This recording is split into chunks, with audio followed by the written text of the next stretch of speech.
So if you're in a Plunderstorm and you get hit, does that mean that you've been plunderstruck?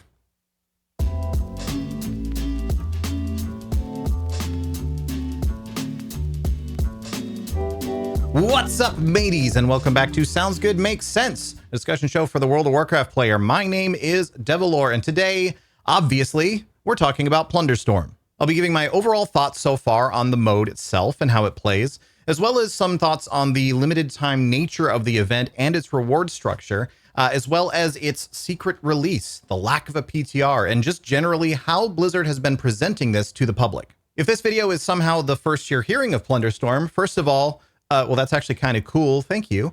But secondly, Plunderstorm is the brand new Battle Royale mode that's been added to World of Warcraft in the secretive 10.2.6 update. If you remember back to that roadmap that we were looking at back at the end of last year, there was that little spot with the pirate flag that said 10.2.6 under it, and we had basically no other information about it up until, well, it released. That's Plunderstorm. Blizzard is calling it a PvEVP or PvPvE. I forget exactly how they presented all of that, but player versus environment, also versus players, Battle Royale mode. And it's built inside World of Warcraft. It is a secondary little thing that you click on. If you launch the Dragonflight client, there's a little button you click on that goes to Plunderstorm instead. And it's basically a whole separate game built inside of World of Warcraft. Now, as we go through this video, I'm going to have a bunch of criticisms and issues that I have with this game, but before I get into any of that, I want to make it absolutely clear, I love Plunderstorm. There's a lot of rough edges to it. I'm not going to deny that at all. In fact, for the first hour or so that I was playing, I was really not feeling it. But eventually, I sort of started to get a better understanding of the game. I started to find some workarounds for the stupid little issues that I was having with it. And once I got to really start playing it, I've been really enjoying it. I played for like 14 hours yesterday on stream, and I was having fun the entire time. I really never fell into that point of like in a long gaming session where you eventually just start to feel like, well, you're just grinding and you're just playing because that's what you're doing right now. No, I was having fun and I was fully engaged in the game the whole time, and that's saying something. Incidentally, I also made Renown 14 in that amount of time, which means I'm getting about 1 Renown per hour of gameplay, but we're going to come back to the Renown rates a little bit later on in the video. Oh, and by the way, if you're checking it out and only playing solos, I highly recommend giving duos a try. Grab a buddy and jump in there with the two of you. I like the solo gameplay mode of it, but duos are just so much more fun. And that's not just because, you know, generally like things are more fun with friends and so on. There's going to be bits of this hat flying around throughout the episode. But it's genuinely not just because things are more fun with friends. There's also a lot to the gameplay that gets added by having another person there. You can have ability sets that complement each other. You can have someone else watching out for you and also like able to bail you out if you get into a bad situation. You can be working together with someone else, and that just adds genuinely a lot to the Plunderstorm gameplay.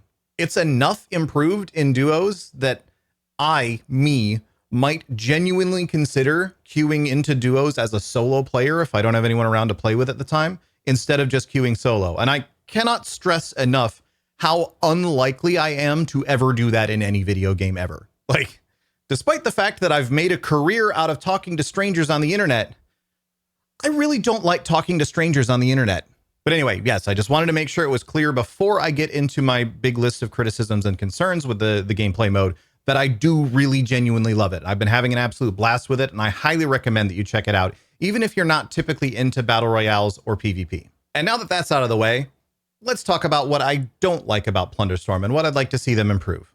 I'm going to start with the controls because honestly, the default controls for this game are so awful that was actually the biggest reason that it took me so long to get into it. It took until I had rebound several of the controls and messed around with multiple different control settings, trying to make something that worked for me until I actually started to enjoy the game. Like, for some reason, they gave you a heal and a spammable, like just basic attack ability. And it's not an auto attack. It's something that you have to hit every single time you want to do this basic attack. And they put that basic attack on R by default and the heal on T, which Blizzard, I know you've played games before. That doesn't make sense. Like, I genuinely cannot imagine someone intentionally sitting down and going, yes, WASD controls, and you're going to be spamming R constantly all of the time. Like, that's just in such an awkward, out of the way place. It doesn't make any sense to me. I don't understand why that was there as the default. Now, normally for an ability like that, I would love for that to just be on left click. Like just if I left click, go ahead and do an attack. As I'm sitting down and playing this game, I found myself constantly trying to left click to use my basic attack. I just was trying to do that. But not only is it not bound to left click by default, but also it's World of Warcraft. You literally can't bind left click to anything. And what's extra weird about it is even Blizzard's own video preview in the Wowcast episode that they put out, some of the footage they use in there has it bound to a mouse button. At any rate, what I ended up doing, because I couldn't find a way with the mouse software that I used to just make left click be bound to something else, I ended up just binding it to middle mouse, because then at least it's like next to where my left click is, so I can just be spamming the middle mouse button instead of the left mouse button all the time. And that actually genuinely made the game infinitely more playable for me. The other control thing that I would love to see changed is an option to just get rid of the mouse cursor entirely. Just not have to hold down right click. Because basically what ends up happening is, because I'm spinning the camera around constantly, because so much of the game doesn't require you to click on anything. Like they literally added a F to interact button into this game mode. So I'm sorry, I'm just going to keep getting distracted by the pieces of fluff flying around in the room. They added a press F to interact thing to this game mode, so that you basically never have to click on anything anyway throughout every game of Plunderstorm.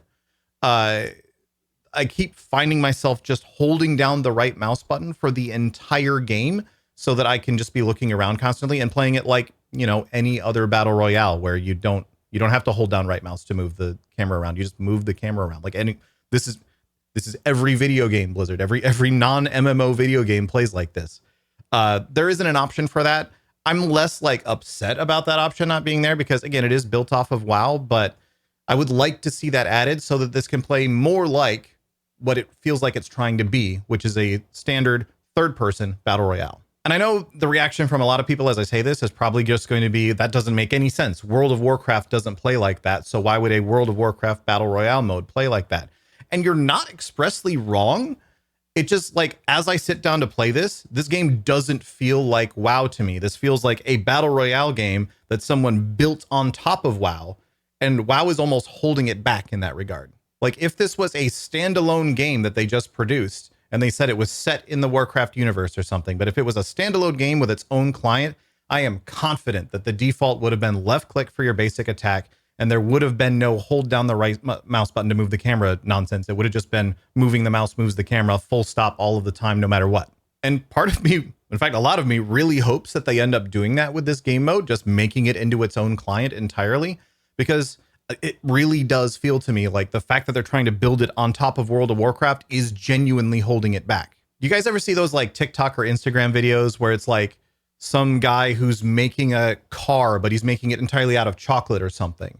And like, yes, I look at that and I'm like, yes, wow, the craftsmanship is incredible. The fact that you were able to build this is mind-boggling. And yes, I would love to have one, but it's not a great car. And this extends beyond just the like control scheme. Like there's a bunch of like weird bugs that I've been encountering that I assume some of them at the very least are things that are unintended. They're bugs. They're just straight up bugs.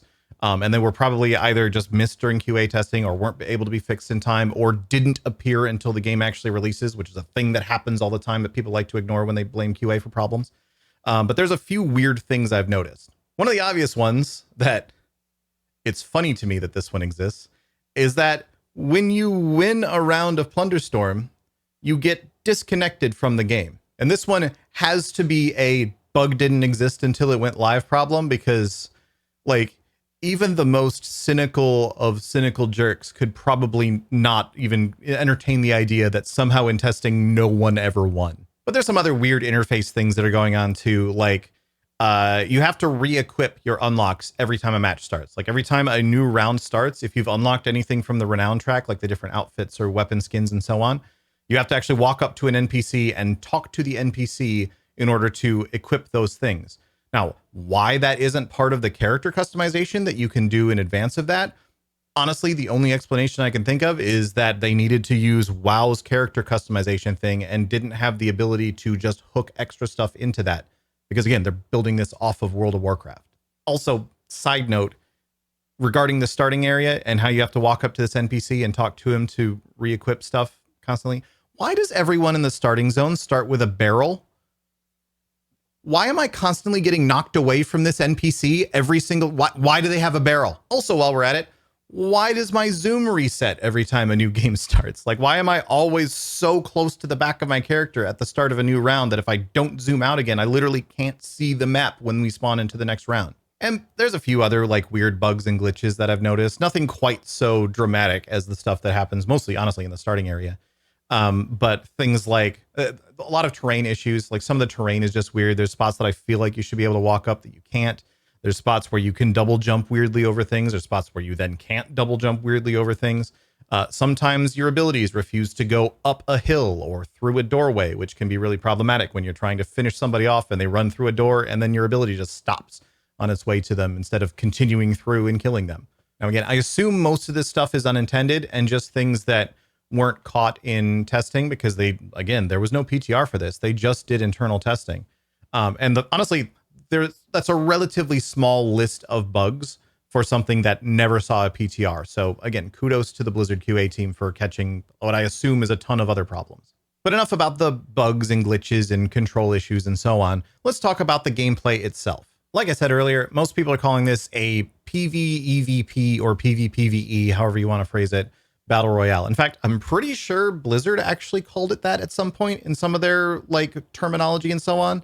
But I wasn't able to find that again. So I actually think they might have edited it out, but that's more of a conspiracy theory than anything else. And I'm wearing the wrong hat for conspiracy theories right now. So we're going to move on from that. Basically, the concept is that it's a Battle Royale with a heavy PvE element included to it. And this is not unheard of, but pretty uncommon inside of the Battle Royale space. It's not very often that you see a Battle Royale where you also have like monsters to fight and creatures around to kill instead of just straight up collecting loot all the time. But in some ways, at the very least, it does actually kind of work in Plunderstorm. The sort of melding between the two, there are ways in which it sort of meshes. Obviously, you can't just PvE your way to victory in a Battle Royale mode. Eventually, some PvP must occur if you want to win.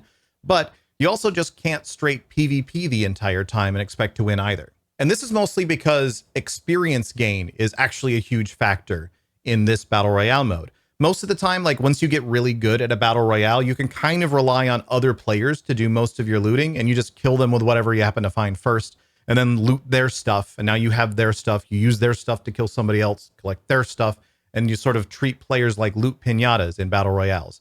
That's not really the case as much in Plunderstorm. The amount of time you've spent farming and earning experience is still a significant advancement, and killing players gives very little experience. Like, it genuinely doesn't seem to matter if you have all epic, like, upgraded abilities and so on. You have all of the best loot in the game. If you go up against somebody 4 or 5 levels above you, you're probably hosed. And that's weird and took me some getting used to as someone who's played a lot of Battle Royale games in the past, but I do kind of like it. It gives a different flavor to the gameplay. However, there are some ways in which this sort of melding of PvE and PvP doesn't really work out. There's points where it does start to sort of feel like two different games that are layered on top of each other. The biggest example of this really comes about in the way that Renown is earned, and so that you can unlock the rewards that are available of the 40 levels of Renown that are as part of this Plunderstorm event. Basically, the more plunder that you earn, which primarily comes from doing PvE in the game and killing mobs, the more plunder you earn, the more renown you get. Winning seems to have little, if any, effect on how much plunder you actually get, aside from just the fact that you've probably been alive for a little bit longer. So winning the PvP side of the game doesn't really contribute to the rewards that you get that much, which feels weird. But on the flip side, also, like if you just look at it as a game of like, well, just go in and collect plunder. That's the point of it. To get rewards, you collect plunder. So just go in there and just farm plunder all the time. Like I said, eventually at some point, some PvP is going to happen. So as a PvE game, it starts to feel like the PvP is just sort of interrupting what you're trying to do. Looking at my own experience thus far, like I said, I've played about 14 hours of it, and I've gotten to track 14 on the Renown track. So it means about an hour per reward, which means about 40 hours to do over the course of the 6-week event. For me, that doesn't actually seem that bad. That's still only about like 6 or 7 hours per week. I'm also expecting that there will be Renown bumps throughout the course of the event, because it is a limited time event. It only runs for 6 weeks. And they would probably not want to accidentally overshoot on the amount of reward that they're giving players, given that they're throwing this out without any public testing whatsoever. So they really haven't had time to see how fast players are going to earn things on average. I would expect that they have tuned it to be a little bit stingy at the start because it's easier to increase renown rewards and then give people more stuff than it is to lower renown rewards and then piss everybody off who didn't get in on it while the renown rewards were too high. Hi, it's me from the future. While I was editing this episode, Blizzard released a hotfix that basically buffed the heck out of Plunder. So pretty much like I expected, they started out with it low and then buffed it up once they saw players and the rate at which players were actually earning things. So pretty much what I expected. There's probably going to be, I'm still editing. There's probably going to be a couple points throughout this episode still where I say weird things about the amount of plunder. Just keep that in mind as you reach those points in the episode that they've already buffed it and already resolved that issue. Sticking with gameplay impressions, however, I want to talk about the balance a little bit because overall, hear me out, overall, the balance is actually not that bad. Pretty much every ability has some sort of niche or value that it fills. And there isn't actually a single ability that I can look at and say, yeah, no one will ever use that. There's also, with one exception that I know y'all are expecting me to say here at some moment, not really any abilities that I would call dramatically overpowered. The exception, of course, that I'm talking about here is the one that everyone's figured out pretty much right away, which is Fire Whirl. This is the ability that turns you into a spinning fire tornado, and then you move at Mach speed and you kill everybody around you. But even then, I don't actually think it's dramatically overpowered. It is a bit too strong, but mostly just because it gives a high result for being very, very easy to use, in my opinion, and also ends up having a pretty big impact on the meta of the game as a whole. Just as much as I assume as soon as I said things weren't massively overpowered, people immediately went, but what about Fire Whirl? I also assume that as soon as I said Fire Whirl, a bunch of people were like, but it's so easy to counter. And that's actually correct. It is pretty easy to counter Fire Whirl. The problem isn't that it can't be countered. The problem is that you have to build as though you need to counter Fire Whirl. And it's not particularly hard to find an ability to counter Fire Whirl either, because so many different abilities actually have ways of dealing with it. Obviously, things like stuns are a really easy way to deal with it. Things that make you immune, like Repel, is very good at dealing with Fire Whirl. But even things like the Star Bomb or Earthbreaker, like they're not going to want to stand in that, and they have to stand next to you to damage you. So as soon as you start channeling one of those things, either you get a big chunk of damage on them in return, or they're going to have to leave. The problem really is just that because it's so easy to use and because you have to have some way of countering it, it becomes something that everybody gravitates towards. And then the whole meta ends up getting built around how do you deal with Fire Whirl. And to me, honestly, I don't mind the damage that it outputs at all. I actually think the damage on it is probably fine, maybe a little bit high. But to me, the bigger problem is honestly how fast it makes you. Like, I feel like when they designed Fire Whirl, they expected that the speed was going to thus make it hard to control. And so that would be like the problem with Fire Whirl, sort of the counterbalance to it. But in reality, it's not actually that hard to control and instead just makes you super fast. So it kind of ends up being too many things all at once. Not only is it incredibly high damage, but it's also a really strong initiator. It's also a really strong escape. And it's also a really strong area control at the same time. Especially from a gap closing perspective, I don't feel like an ability should both be A, incredibly high damage, and B, a gap closer. I feel like if it's going to do that much damage, which again, I think the damage is probably fine, I think you should have had to do something else first to get on top of the person or lock them down. So for me, I just genuinely just like to see them remove the speed boost on it, and I think that would actually probably fix Fire Whirl just fine. But aside from that one weird outlier that I've now spent way too much time talking about, most abilities, they actually fit in pretty well. They have their own niche. They have their own things that they can do. They maybe don't necessarily fit with whatever abilities you tend to gravitate towards, which is fine. But there is a build, I promise, for every ability that does and will use it. Moving on, I want to spend a little bit of time talking about the limited time nature of the event and how it's something that's going to be around for a little while and then go away after 6 weeks. And as of right now, as of today, I absolutely hate that it's a limited time event because it's fun and I want to play a lot of it. Thinking big picture, though, I actually don't mind that it's a limited time event. In fact, I actually think it's probably good overall because this gives them the opportunity, A, to like have just tried it in the first place without having to like hard commit to this being something they will keep up forever, because who knows, what if they came out with this thing and everyone hated it? Then they'd be able to go, well, it was a limited time thing. We tried it. It's gone now. You don't have to worry about it anymore. That said, I really don't think they're going to throw away all the work that they put into this thing. In fact, they've already talked about ways that they might be able to bring it back in the future, maybe with different twists and turns, maybe with like a new map to do it on or something like that, new abilities and so on. Maybe they'll even fix some of the weird control issues, like not letting me bind attack to left mouse button. The biggest concern I've seen about the limited time nature of the event, honestly, is more complaints about the Renown grind. But again, I feel like the Renown grind is probably going to be fine for two reasons. One, I don't think it's as bad as people are expecting based off their initial napkin math. And two, I do expect that Blizzard will be bumping it up over time just because, I mean, that's what I would do. What I'm really hoping is that maybe we get some other sort of surprises towards the end of the event. Maybe we'll get some like new abilities they add in towards the end, or like new mobs that are spawning in or something like that. Just extra stuff to spice it up a little bit more so that the last like week or so of the event is just as interesting and exciting and feels fresh as it did when it first came out. And speaking of the surprise of it first coming out, let's talk about that. Let's talk about the surprise release of this and the lack of a PTR. And on this end, I'm not a fan. I really don't like how they handled the whole like secrecy and teasing and surprise reveal of Plunderstorm.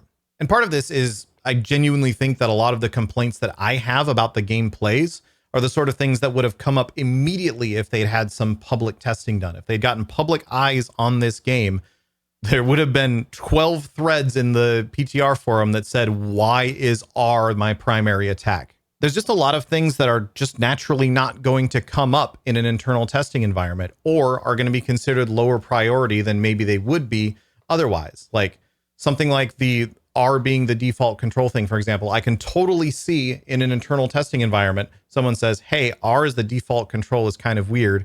And then a developer goes, yeah, but you can just rebind it. And because there was never a giant forum thread of 100 people saying, yeah, this is super weird, please change it, they just didn't think it was as important as it actually is.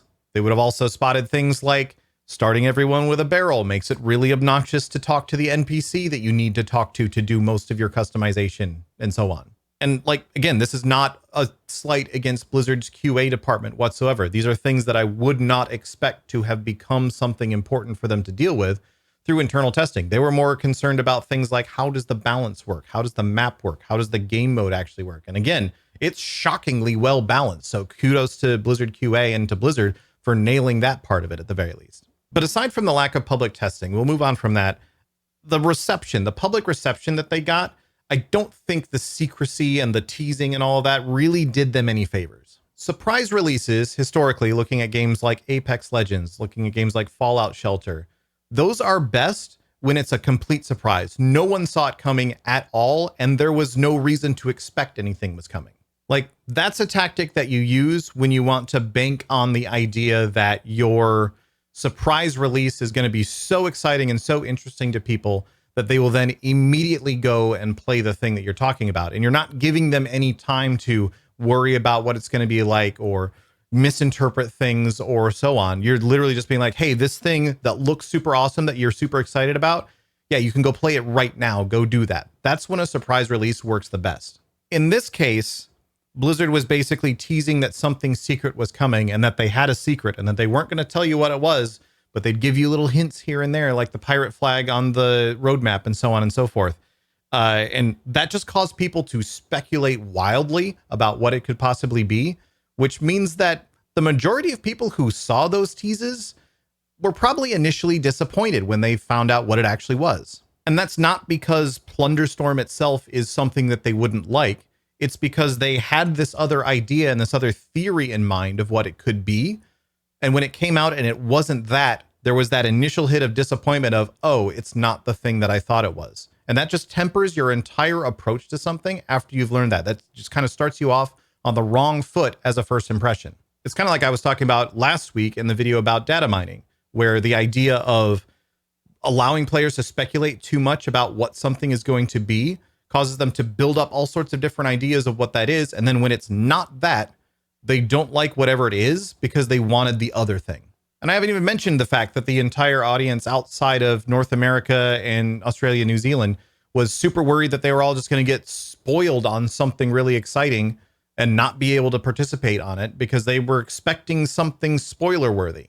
And you can't really blame them either. Like, if you're going to keep something secret, you kind of expect that there's a specific reason to keep it secret. And I honestly, I don't know why they felt the need to keep this secret. Like, if you're going to try to build hype for something and it's actually worth the hype, which I believe Plunderstorm very much is, just hype the thing. Don't hype that you have a secret and then hope that the follow-up hype later on is interesting enough after everyone's already started to kind of lose interest because they're getting tired of your like teasing and so on. Like, just hype the thing. It's cool. Hype the thing. Like, the surprise, here's Plunderstorm aspect of this, everyone will have forgotten about in a week.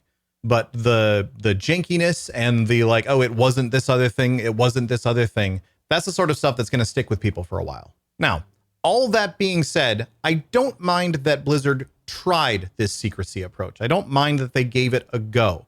I don't think that this application of it was the right one. I don't think that, surprise, here's a new game mode that we've been teasing for several weeks, but not telling you what we were teasing, so you thought it was like 43 different other things. I don't think that's the play. But they have now tried this method. They have now learned probably several things about how to keep all this stuff a secret publicly, how to avoid things like data mining and so on, how to handle all of this testing internally, that I think from what they learned from this, they can take those lessons and apply it to other things. Maybe something story-based, perhaps, the sort of thing that you would actually want to make sure doesn't get spoiled in advance so that people can experience it in-game instead of experiencing it through data mining well in advance or something like that. Just please, if you're going to do something that you actually don't want spoiled, please figure out how to make it a global release. The last point that I want to make in this video about Plunderstorm and how generally just how Blizzard has been presenting it to people is this whole like, oh, there's something for everyone in this mode sort of attitude that they've been putting on. Like, in so much of the communication around this mode, it's been like, well, there's all these heavy PvE elements so that you can, if you like PvE, you can go do that in this game and, eventually die. Or, oh, there's something for everybody here. Look at all these cool rewards that you can get, and you can get the rewards without PvPing, but then eventually die. It's a PvP mode. Please stop pretending this is not a PvP mode. Now, as I say that, I do have to say also that I am somewhat sympathetic to Blizzard in this situation, because there are a lot of people who hear the word PvP and immediately check out. And sometimes that's because they just genuinely don't want any form of competition whatsoever, which, sure, that's fair. But there's also a lot of people who will swear up and down that they hate PvP. They never want to do PvP. PvP is the absolute worst thing ever. How dare you put me up against another player and then go play League of Legends? Like, the reality for that player is that the term PvP has become such a loaded idea to them that they probably don't even realize that half the other games they play are PvP in nature. So I understand Blizzard trying to avoid the new PvP mode terminology around this thing. I understand why they would want to do that. I just think this whole sort of like trying to make it a something for everyone sort of game where it's like, yeah, you can go in PvE. Someone will eventually come along and kill you, but you can just fight monsters until that inevitably happens. Like, I feel like it's making the game worse for both types of players. Like, the PvE crowd, they want the Renown rewards. They've been promised, hey, look at all these cool Renown rewards that you can get, and you can totally just go PvE and get these Renown rewards. And while that's technically true, they're getting frustrated by the PvP occurring inside this obvious PvP mode. And the PvP crowd, people like myself, want the PvP to matter more. We want the fact that we have won a round to mean something more than if we just went off and farmed by ourselves for a while and somehow managed to live long enough to farm up 1,200 plunder before dying to the storm. Now, again, for me, this isn't really a deal breaker. I still enjoy Plunderstorm a lot. I just think it could have been even better than it is if they had just been willing to say, yeah, it's a PvP mode and made it be a good PvP mode. And that's honestly, overall, my biggest frustration with Plunderstorm is that as it is, I feel like it's a solid 8 out of 10 for me. Like, Plunderstorm, pretty good. I feel like if they had done a few things differently, it would have been a 9, 9.5, maybe even a 10 out of 10 release for me. And ultimately what holds it back, or what held it back from that, are a few just sort of strange and unfortunate choices that they made throughout development of Plunderstorm, all of which would have been easily identified and corrected if they'd just done public testing. Keeping something secret is cool. I think genuinely more for the person who has the secret than the person who's being teased that there's a secret. But even ignoring that, sure, keeping something secret is cool. but there has to be an understanding that there is a cost associated with that secrecy. And in this case, the cost was quality. I feel like this mode, which is fun, again, I feel like I have to keep saying that because I feel like I'm complaining a lot, but this game, which is a lot of fun, could have been even better if they weren't so worried about trying to keep it secret. Anyway, I'm going to wrap it up there, both because I feel like I've rambled quite enough at this point, and also because this hat is starting to make my head hurt. It's a little bit tight. Thank you so much to all of my patrons. If you haven't already, please go check out patreon.com/Devilore. Reminder, among other perks, all of the episodes of both this show and In Search of Answers, which is my new Q&A show that just premiered on Monday.